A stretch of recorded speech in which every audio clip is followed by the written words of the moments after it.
बहुत बहुत धन्यवाद सर, आपने हमें मिलने का मौका दिया, अपने तक हमारी बात रखने का आपने मौका दिया। ये company Indian medicine pharmaceutical corporation limited IMPCL, जो कि आयुष मंत्रालय के अधीन भारत सरकार के अंतर्गत आती है। करंट में 2016 से इस कंपनी का प्राइवेटाइजेशन का प्रोसेस ऑन है। ये मतलब प्रॉफिटेबल है या नहीं? ये प्रॉफिटेबल PSU है। PSU प्रॉफिटेबल है सिंस इंसेप्शन सर। पैसा बनता है इसमें? पैसा बनता है, हम डिविडेंड भी पे कर रहे हैं सर लास्ट 2020। क्या इसका साइज क्या है?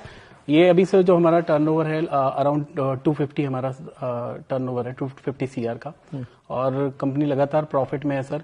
हमारे कितने लोग काम करते हैं इसमें? हमारी कंपनी में लगभग 100 से ज्यादा डायरेक्ट एम्प्लॉइज हैं, हमारे एम्प्लॉय काम करते हैं, 350 लेबर है और लगभग 5000 लोग किसान हमसे जुड़े हुए हैं। हमारे ऊपर जिनकी रोजी रोटी चलती है वो हमें गौमूत्र, कंडा, बहुत तरीके की जड़ी बूटियां जो वो कलेक्शन करते हैं फॉरेस्ट से वो देते हैं, और उसके बाद हम उन्हें आगे प्रोसेस करके मेडिसिन बनाते हैं। अभी मिनिस्ट्री ऑफ आयुष की एक लौती कंपनी है जो प्रॉफिटेबल है, PSU है, और आज ये कंपनी का डिसइन्वेस्टमेंट हो रहा है, सेकेंड स्टेज बिडिंग में आ गई है।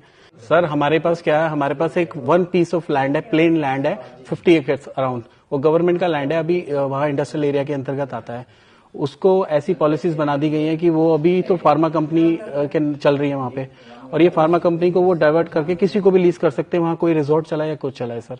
क्या चाहते हैं हम, क्या करें, पार्लियामेंट में रेज करें? सर आप अपनी जो आपकी एक वॉइस है sir, loud and clear voice में जो आप अपनी बात रखते हैं सर, वैसे सिर्फ हमारी इस बात को एक बार प्रधानमंत्री जी को बोलिए। हम तो उनको लेटर लिखते लिखते थक गए, शायद आपकी बात सुनेंगे और एक बार इसको रिकंसिडरेशन में डालेंगे। आप कह रहे थे कि किसी की आंख जमीन पे है, तो प्राइवेट या बंद करना चाह रहे हैं और फिर उस जमीन को बेचना चाह रहे हैं, कुछ आइडिया है आपको कि उनका योजना क्या है? वेरी फर्स्ट टाइम जब इसका कंपनी का ये डिसाइड हुआ 2017 में कि इस कंपनी को प्राइवेटाइजेशन किया जाएगा, उसके बाद 2019 में पहली बार इसका बिड पब्लिश हुआ, EOI पब्लिश हुआ। तो EOI पब्लिश होने के बाद उसमें कुछ बिडर्स थे तो वो बैकआउट कर गए, कुछ वहां पर इश्यूज थे वाटर के एंड ऑल, तो वो बैकआउट कर गए। उसके बाद अक्टूबर 2023 में दोबारा से इसको जो और एसेट्स लैंड है और फैक्ट्री है?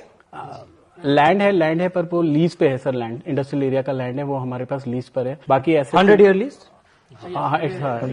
और क्या एसेट्स है? बिल्डिंग्स हमारा इंफ्रास्ट्रक्चर है, प्लांट एंड मशीनरी है, हमारी मशीन है जो हमारे दवाइयां हम बनाते हैं, पैकेजिंग की। IMPCL ये कंपनी ही सिर्फ इसलिए जानी जाती है कि ये अपनी क्वालिटी से आज तक इसने जीता है, और पैरेलली कभी लॉस में भी नहीं गई है सर।